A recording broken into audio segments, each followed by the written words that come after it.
साधना शिविर हम अपनी गृह जीवन को, अपने इस जीवन को और अधिक श्रेष्ठ अद्वितीय पूर्ण बना सकें और जीवन में गुरु चिंतन, गुरु साहित्य, गुरु क्रिया, गुरु कृपा, गुरु आशीर्वाद, गुरु वरदान के माध्यम से जीवन में वह आध्यात्मिक और भौतिक चिंतनों को पूर्ण करते हुए पूर्ण रूप से सद्गुरु मिलने की क्रिया को चित्त कर सकें। इसी चिंतन को ध्यान में रखते हुए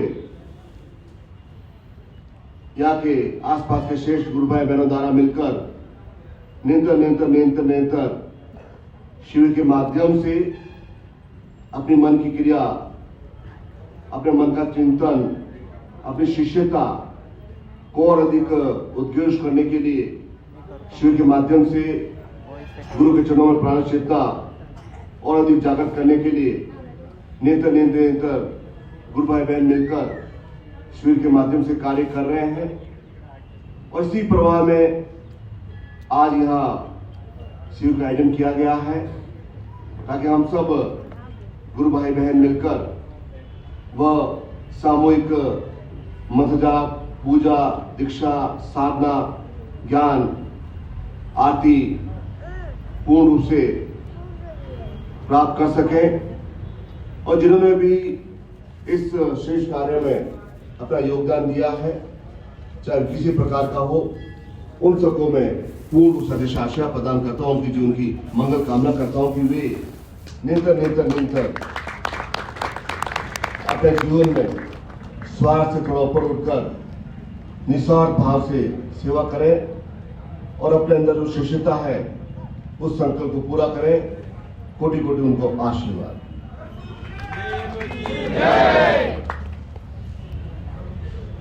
और प्राय हमारे मन में यह प्रश्न अवश्य आते हैं कि हमारे यहाँ हजारों देवी देवता है, गणपति है, लक्ष्मी है,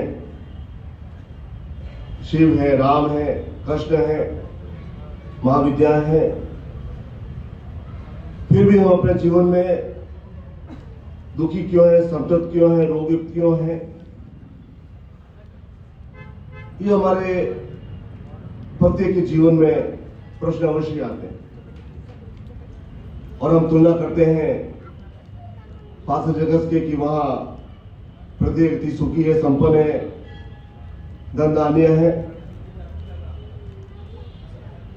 लेकिन मैं पाश्चात्य परिवार के लोगों के करीब रहा हूं, करीब उनके जीवन को करीब से देखा है। अर्थात उनका जीवन एक प्रकार से यंत्र के समान है। पति अलग दौड़ती है, पति अलग दौड़ते, बच्चे अलग दौड़ते हैं और सप्ताह में एक दो बार मिल पाते हैं, रात को मिल पाते हैं और एक पारिवारिक चिंतन होता है, उन्हें प्राप्त नहीं हो पाता है। क्योंकि हम किसी व्यक्ति के जीवन को यदि और अधिक करीब से देखेंगे और यदि खुल के देखेंगे तो बाहर से भले वे अच्छे कपड़े पहने होते हैं या अच्छा बैग लिए घूमते हैं, लेकिन उनके मन में भी वही चिंतन, वही पीड़ा है, वही रोग है। बाहरी किरणों से हम उनके जीवन को नहीं आ सकते और हमारे यहाँ उतना ही धन है जितना वहां है। हमारे जीवन में संतोष है, फिर भी हम अपने जीवन में कहीं कहीं हमारे जीवन में कमी अवश्य है, कहीं कहीं हमारे जीवन में वो एक पूर्ण जीवन नहीं है। जैसे जीवन एक ऋषियों का, तपस्वियों का, योगा का जीवन कहा गया है, एक श्रेष्ठ जीवन का कहा गया है। हमारे जीवन में कहीं कहीं कमी है और जब वह कमी हमें वह जब दोष प्राप्त होता है, जब हम अपने जीवन में उस आस्था को, विश्वास को, धर्म को पूर्ण रूप से बरकरार नहीं कर पाते। अर्थात जहां हमारे जीवन धर्म नहीं होगा, जहां हमारे जीवन आस्था नहीं होगी, जहां हमारे देवी देवताओं के प्रति समर्पण नहीं होगा, जहां हमारे जीवन में सद्गुरु ज्ञान और साधना के प्रति हमारे जीवन में शुद्ध चिंतन नहीं होगा, तब तक हम उनका पूर्ण रूप से लाभ नहीं ले पाएंगे। अर्थात हमारे जीवन में जब उनके प्रति आस्था नहीं रहेगी, विश्वास नहीं रहेगा, हमारे जीवन प्रेम नहीं रहेगा, तब हजारों मंत्र जाप है, हजारों क्रियाएं, हजारों चिंतन, हजारों साधनाएं, हजारों देवी देवताओं का हमारे ऊपर आशीर्वाद प्रदान करने के लिए प्रदत्त है, क्योंकि उनके भीतर वो ज्ञान है, तभी वह देवता बने हैं, तभी वो देवतुल्य बने हैं कुछ देने के लिए। और यह आज की क्रिया नहीं है, आज का यह समय नहीं है, तो हजारों हजारों वर्षों से चला आ रहा है, सनातन की क्रिया है। लेकिन हमारे अंदर कितनी आस्था है, विश्वास है, हमारे अंदर प्रेम है, वह महत्वपूर्ण होता है कि हम कितना अधिक विश्वास करते हैं। यदि मैं आपको मंत्र दूं, वह चिंतन दूं, वह ज्ञान दूं, यदि आप अनमने ढंग से करेंगे, पूरा नहीं करेंगे, आधा अधूरा करेंगे, जितनी माला मैं बोलता हूं तो माला नहीं करेंगे, अर्थात जब कोई कार्य पूजा का जब आप ढंग से नहीं करेंगे, तब तक वह फलदायक नहीं होता। इस समय शास्त्रों में कहा गया है कि जितना अधिक आस्था हम तीर्थों में, सद्गुरु में, ज्ञान में, वेदों में, उपनिषदों में, श्लोकों में, साधनाओं, जितना अधिक हम विश्वास करेंगे, उतना अधिक हमें फल प्राप्त होगा। इसलिए एक रूपता होनी चाहिए, एक अंशक होने की क्रिया होनी चाहिए। एक रूपता, एक शब्द का तात्पर्य है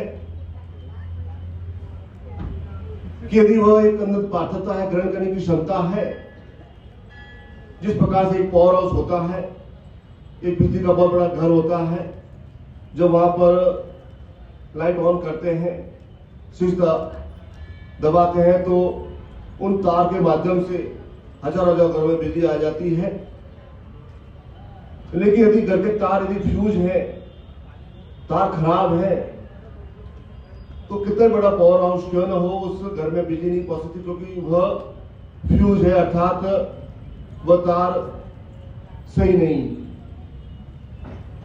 इसी प्रकार से सद्गुरु की पात्रता, उनकी ग्रहण करने की क्रिया को प्राप्त करने के लिए, उनके चेतन, उनके शेष ज्ञान को समाहित करने के लिए हमारे अंदर वह पात्रता अवश्य होनी चाहिए। अर्थात यदि हमारा फ्यूज ही खराब है, तो कितना भी कुछ हो जाए, हमें वह ज्ञान प्राप्त नहीं हो सकता। एक रूपता, एक समता, उस संकोच होने खड़ा करने की क्रिया हमें अपने जीवन में प्राप्त होनी चाहिए। इसलिए यह संभव ही नहीं है कि बिना बुलाए गुरु आ नहीं सकते हैं। और जब शिष्य बुलाए, हृदय से पुकारे, हृदय से वह द्रवित हो, हृदय में उसके प्रेम हो, हृदय में वह क्रिया जागृत हो, तभी सद्गुरु ज्ञान, तपस्वी, ऋषि, ईश्वर उसे ज्ञान देते हैं। आधोदर समर्पण करके, आधोदर भाव करके, आधोदर प्रणाम करके, आधोदर अनुमोदन करके वह जीवन के उस तथ्य को समझ सकता, ज्ञान को नहीं समझ सकता, क्योंकि वह यदि उसके अंदर श्रद्धा है, तो श्रद्धा जैसे ही वह श्रद्धा के माध्यम से जीवन में आगे बढ़ता है, वह उसकी बुद्धि का नाश हो जाता है। और यदि मनुष्य अपने जीवन में बुद्धि के सहारे भी चले और श्रद्धा के सहारे भी चले, तो वह संभव नहीं हो सकता। क्योंकि जहां बुद्धि है, वहां बुद्धि के माध्यम से वह मनुष्य अपने जीवन में अनगन कार्य करता है, झूठ का सहारा लेता है, सत्य का सहारा लेता है, प्रेम करता है। क्योंकि बुद्धि यह कहती है कि मुझे यह धन कमाना चाहिए, मुझे यह प्राप्त होना चाहिए, मुझे यह सुख के सदन प्राप्त होना चाहिए। बुद्धि कहती है कि मैं शादी करके लाया हूं तो पत्नी मेरी सेवा करे, रोटियां बनाए, अर्थात बुद्धि कहेगी कि मैं शादी करके लाया हूं। यदि पति पत्नी में विश्वास नहीं होगा, पति पत्नी प्रेम नहीं होगा, तो 20-25 वर्षों तक रहने के पश्चात भी यदि प्रेम नहीं, तो वह एक दूसरे का लाभ नहीं ले पाएंगे, एक दूसरे का अपने अंदर वो चिंतन प्राप्त नहीं कर पाएंगे। इसलिए एक दूसरे को विश्वास तो अवश्य करना होगा। बुद्धि ये कहेगी ये तो पत्थर है, तो शिवलिंग है ही नहीं, इससे क्या लाभ हो सकता है। अर्थात बुद्धि मनुष्य को, जो मनुष्य बुद्धि का सहारा लेकर जीवन जीते हैं, अशिक्षा का सहारा लेकर जीवन जीते हैं, उनके जीवन में किसी प्रकार का एक आनंद, प्रफुल्लता, प्रसन्नता, देवतुल्य साधना की प्राप्ति नहीं होती उनके जीवन में, क्योंकि वे केवल एक बुद्धि के सहारे लिए उन्होंने जीवन जिया है और वे अंत समय में आकर अत्यंत ही अपने जीवन में एक पीड़ा को रूप देते हैं, क्योंकि जैसा बोओगे वैसे ही प्राप्त होगा, जैसा जीवन में क्रिया करोगे वैसे ही प्राप्त होगा, जैसा मन में विचार होंगे वैसे में प्राप्त होगा। यह सत्य है। इसलिए एक दूसरे से जब वह पति पत्नी प्रेम करते हैं तो वह एक रस जीवन एक सुंदर हो जाता है, वह रस जीवन एक श्रेष्ठ जीवन बन जाता है। उसके जीवन में, उनके घरों में एक अलग ही प्रसन्नता का भाव होता। इसलिए एक रूपता, एक संकस होने की क्रिया जब मनुष्य इच्छुक व्यक्ति अपने जीवन में आगे बढ़ता है तो वह एक साधक बनता है, और साधक से ऊपर बढ़कर वह एक तपस्वी, वह एक श्रेष्ठ बनता है। और साधना का तात्पर्य यह नहीं कि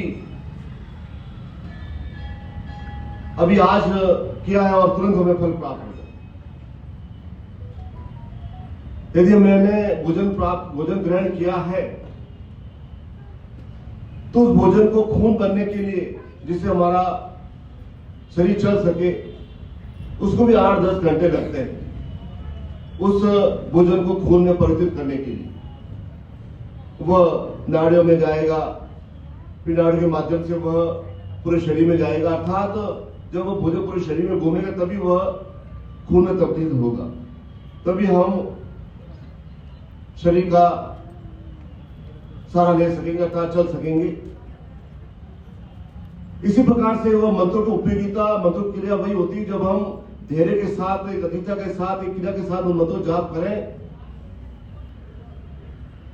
और हम उस मंत्रों के माध्यम से एक धैर्य के साथ उस फल की प्रतीक्षा करें, उस क्रिया की प्रतीक्षा करें, उस ज्ञान की प्रतीक्षा करें, जिसके माध्यम से जो एक हमने साधना की उस सफल साधना का हमें फल प्राप्त हो जाए। इसे सौंपने की क्रिया जीवन में महत्वपूर्ण होती है, हम अपना पूरा जीवन किसी के शेष शक्ति के चरणों में सौंप सके। सौंपने की क्रिया नहीं होगी तब तक वह जीवन में उन साधनाओं की क्रिया में प्राप्त होगा, उस चिंतन हमें प्राप्त होगा, वह श्रेष्ठ ज्ञान प्राप्त नहीं होगा। इसे जब दशरथ के बड़ी आयु के बाद उन्हें पुत्रों की प्राप्ति हुई, फिर भी उन्होंने अपने पुत्रों को राजमहल में नहीं रखा। उनके राजगुरु वशिष्ठ थे, राजमहल में उनकी शिक्षा दीक्षा नहीं कराई। उन्होंने भेजा विश्वामित्र के आश्रम में, उस राजमहल के ठाट बाट से दूर, उससे दूर, ताकि क्योंकि विश्वामित्र उस समय एक त्रिष्टि प्राप्त एक शेष ऋषि थे जो दशरथ जानते थे उनके पुत्रों के द्वारा, उनके माध्यम से मेरे पुत्रों का कल्याण हो सकता है। और जब उनके पुत्रों को वह दशरथ सौंपते तो उन्हें विश्वामित्र कहते हैं कि यदि तुम मुझे पूर्ण रूप से पुत्र सौंपे तो मैं उन्हें आदित्य बना दूंगा, आदित्य ऐसा कि वे भगवान कहलाएंगे। मैं उन्हें राजधर्म में, उन्हें धर्म विद्या में, उन्हें कार्य में, क्रिया में, चैतन्य अपने पूर्ण प्राप्त करूंगा, लेकिन वे मुझे पूर्ण से अपने आप को गुरु माने। जितना अधिक सौंपेंगे, जितना अधिक पूरा सौंपेंगे, उतने अधिक मैं उन्हें देने में समर्थ रहूंगा। क्योंकि गुरु का जो ज्ञान होता है वह ज्ञान उस शिष्यता के लिए क्रियावान होता है, और जो अनमना सा होता है, जो अयोग्य होता है, जो उस ज्ञान को प्राप्त करने पात्र नहीं है, तो वह गुरु ज्ञान उसे प्राप्त नहीं हो पाए। जितना अधिक हम सौंपेंगे अपने आप को, सौंपने तात्पर्य है अपने आप में एक बेटे की क्रिया करेंगे। बेटे का तात्पर्य कि सर्वथा हमारा अंदर जो भी एक द्वेष है, राग है, छल है, कपट है, न्यूनता, विषाद, जो भी हमें जीवन प्राप्त हुआ है, वह द्वारा जीवन पूर्ण रूप से हम अपने जीवन को नष्ट कर दें। क्योंकि जिस प्रकार से एक बीज होता है और वह बीज जब जमीन में गड़ता है तभी वह वृक्ष का रूप ले सकता है। यदि बीज अपने आप को कहे कि मैं तो गड़ूंगा ही नहीं, तो वो एक सादा सा बीज बनकर रह जाएगा। और जब वह बीज घटता है, उसे सही माध्यम से उसे खाद, पानी, हवा मिलती है, तो वह आगे चलकर एक बड़ा वृक्ष का रूप धारण कर लेता है, बड़ा वृक्ष बन जाता है। उसके छाया में 5,000 व्यक्ति बैठ सकते हैं, क्योंकि वह गड़ा है। इसी प्रकार से जब व्यक्ति अपने जीवन में अपने आप को एक योजना करने की क्षमता प्राप्त करता है, गढ़ता है, अपने आप को समाप्त कर देता है, क्योंकि यह संसार है, संसार में विपरीत अवस्था अवश्य चलती है। इसे कहा गया कि अपो दिवो भव, अपना दिवक स्वयं को जलाना पड़ता है, अपने ज्ञान को जागृत करना पड़ता है। क्योंकि यह जो गुरु चित्र समाप्त करने के लिए जीवन, इस जीवन में हमारे जो शत्रु है, वो शत्रु आसपास के व्यक्तित्व के शत्रु है, चाहे वह किसी भी रूप में हो। वे यही कहेंगे कि जैसा हमें जीवन पता है वैसे वो जीवन प्राप्त करें। वे ये से ढोंग डालेंगे, प्रपोजल करेंगे, छल करेंगे, यह समझेंगे तो स्वरता यह निरर्थक है, क्योंकि उनके जीवन में ऐसा कुछ प्राप्त हुआ ही नहीं। जैसा उनको जीवन प्राप्त हुआ, छोटा मोटा प्राप्त, छोटी क्रिया प्राप्त की, ऐसा जीवन में जाकर वो छोटे जाकर जो मंडल समाप्त हो गए और कुछ सालों बाद उनकी तस्वीर जला दी जाती और स्वामी वाजा करके हमारे पिताजी ऐसे थे, मदाजा जैसे थे। अर्थात कुछ ऐसा कुछ क्रिया की नहीं जिसके माध्यम से वे एक स्वयं के अंदर वो देवत्व क्रिया को जागृत कर सके। इसे कहा गया कि हम ब्रह्माष्टमी, हम ब्रह्माशयता, मैं स्वयं उस ब्रह्म को जागृत करने की सक्षम हूं, मैं स्वयं ब्रह्म हूं। ब्रह्म अर्थात सब कुछ अपने हाथ में प्राप्त करने की क्षमता प्राप्त करना, वह ब्रह्म होता है। क्योंकि मनुष्य ही देवता बनता है। इस मनुष्य योनि में जन्म लेकर ही भगवान राम बने, कृष्ण बने, महावीर बने, बुद्ध बने, सुकरात बने, शंकराचार्य बने, ऋषि तपोषी वशिष्ठ बने, विश्वामित्र बने। यह नहीं था कि अवतार लिए, उन्होंने अवतार ला, मैंने अवतार लिया, तो मुझे पूजो, मैं भगवान हूं। ऐसा संभव नहीं होता। अपने कार्यों के माध्यम से, अपनी मर्यादा के माध्यम से, अपने चिंतनों के माध्यम से, आयाओं के माध्यम से, अपने अंदर उस योग्यता के माध्यम से धीरे धीरे वे बचपन वैसे थे, खाते पीते उठते वैसे, बचपन वैसे थे, लेकिन जीवन के स्थिरता चित्त समझकर उन्होंने अपने जीवन में उस गुरुदत्त ज्ञान को प्राप्त कर उस जीवन की चेतना को प्राप्त किया, जिसके पश्चात हजारों वर्षों तक उनकी कीर्ति समान बरकरार रहेगा। क्योंकि उन्होंने जीवन में कुछ ऐसा एक विशिष्ट प्राप्त किया। चाहते थे वे भी राजमहल ठहरकर आराम से वे अमोद प्रमोद को प्राप्त कर सकते, लेकिन उन्होंने जीवन के सही अर्थ को समझा कि यह जीवन केवल वैष्णव को अमोद प्रमोद को प्राप्त करने के लिए, अर्थ को प्राप्त करने के जीवन नहीं बना। यह मनुष्य जीवन जो मिला है, इस मनुष्य जो उपयोगिता सिद्ध करनी, इसे कार्य सिद्ध करना, इसमें जो चेतना प्राप्त, ज्ञान प्राप्त करना, जिसके माध्यम से मैं अपने जीवन में पुरुषोत्तम बन सकूं, मैं अपने जीवन में देवता बन सकूं। देवता अर्थात जिसे न्याय कर दे, जिसे बसर कर दे, इसे वो बसर करते, अर्थात वह क्रिया। और वह सनातन धर्म में हमारी शक्तियां हैं। इसे प्रत्येक करोड़ देवता, प्रत्येक के पास अपनी अपनी शक्ति है, क्योंकि वो शक्ति उन्होंने अपने ज्ञान के माध्यम से, क्रिया के माध्यम से, वो ज्ञान हमें उस चिंतन के माध्यम से प्राप्त किया है, तभी वो देवता बन सके हैं। काली ने वो प्राप्त किया, दुर्गा ने वो प्राप्त किया है, तो हम अपने जीवन में उनकी संतानें हैं, तो हम अपने जीवन में वह प्राप्त करने में सक्षमता रख सकते हैं। माध्यम है एक श्रेष्ठ शुद्ध सतगुरुद्वार बताए गए रास्ते की, जिस रास्ते पर चलकर वह स्वयं पूर्णता प्राप्त कर चुका है, वह ही हमें उस चिंतन तक प्राप्त करा सकता है। इसलिए जीवन में मोक्ष प्राप्ति का माध्यम क्या है? हम अपने, जब भी हम कहीं उच्चारण करते हैं, कहीं मंत्राप करते हैं, कहीं हम सुनते हैं, तो हमारे जीवन में धर्म अर्थ काम मोक्ष कहा गया है। तो मोक्ष प्राप्ति का तात्पर्य क्या है? मोक्ष प्राप्ति तात्पर्य है कि हमें मृत्यु पर जब मोक्ष प्राप्त हो जाए और वह कभी हमने किसी ने देखा नहीं है। मोक्ष प्राप्ति तात्पर्य की हमारे समस्त बंधनों से मुक्ति, समस्त इच्छाओं की पूर्ति, वह हमारे मोक्ष कहलाता है। और इसी जीवन में हमें धर्म, अर्थ, काम, मोक्ष की प्राप्ति होनी चाहिए। वह क्यों हमारे शास्त्रों में कहा गया? मोक्ष प्राप्त आता है कि हमने समस्त अपने जीवन की जो भी इच्छाएं थी, मनोकामनाएं थी, हमारे जीवन के जो कार्य है वह हमने अपने जीवन में वह पूर्ण किए हैं, समय पर पूर्ण किए हैं। वो होता है हमारे मोक्ष की प्राप्ति। इसलिए साधु का तात्पर्य क्या होता है? एक भगवा कपड़े पहने से, लंबी दाढ़ी जगह बढ़ाने से, लाश सुखाने से वह साधु नहीं हो सकता। ऐसे तो हजारों साधु घूमते हैं। जिसमें आत्मबल हो, जिसमें जूझने की प्रवृत्ति हो, जिसमें कुछ तीव्र ज्ञान प्राप्त करने के लिए क्रिया हो, वही सही अर्थ में साधु होता है। और साधुत्व का तात्पर्य है कि हम अपने जीवन में उस साधना को माध्यम से उस शेष जीवन का हम निर्माण कर सकें। यदि हमारी आंख ही गंदी है तो हम साधु नहीं बन सकते। हमें अपने जीवन को साधना है, वही हमारा साधुत्व है।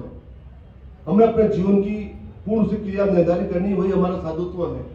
हमें अपने जीवन में धर्म, अर्थ, काम, मोक्ष को प्राप्त करना है, वह हमारा एक साधुत्व है। क्योंकि बिना अर्थ के जीवन कल्पना नहीं कर सकती।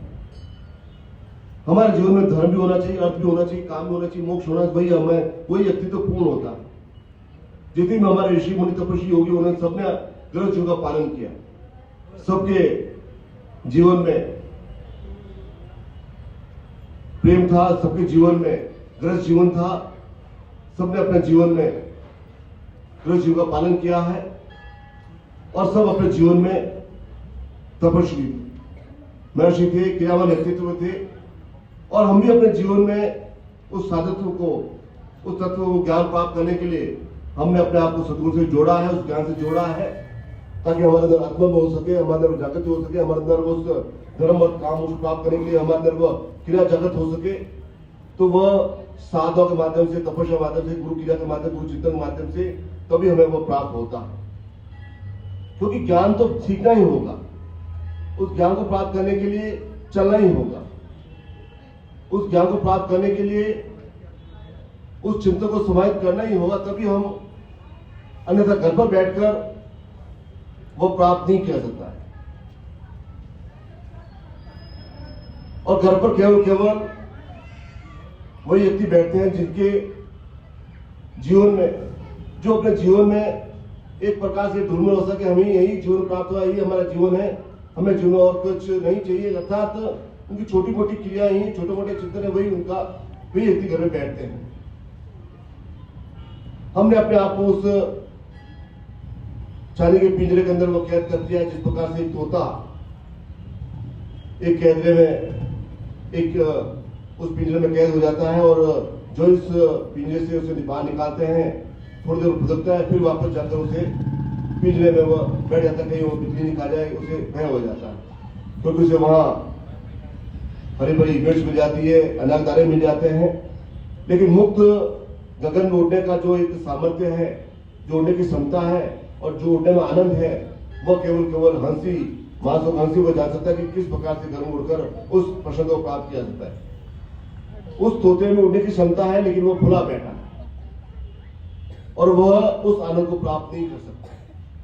इसी प्रकार से हजारों लाखों दर्जनों व्यक्ति उस आनंद को प्राप्त नहीं कर सके, उस प्रसन्नता, उस चिन्ह प्राप्त नहीं कर सके, क्योंकि उनके अंदर वह गुरुत्व नहीं है, गुरुत्व क्रिया नहीं है, एक चेतना नहीं है, जागृति नहीं है, क्षमता नहीं है, योग्यता नहीं है कि मैं अपने जीवन में उस प्रसन्नता को प्राप्त करना, आनंद को प्राप्त करना चाहता हूं, जो अन्य विलों को प्राप्त होता है।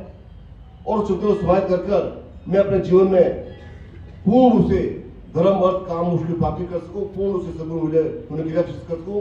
वही चिंतन, वही ज्ञान कि आप अपने जीवन मनुष्य से देवता की क्रिया में आगे बढ़ सके और देवता बनकर अपने जीवन की समस्त योग्यता को प्राप्त कर, समस्त चेता प्राप्त करके अपने जीवन में अपने क्रियाओं को, दायित्वों को, अपने समर्थतों को प्राप्त कर सके। ऐसे आप सब पर आशय प्रदान करता हूँ, आपके जीवन की मंगल कामना करता हूँ।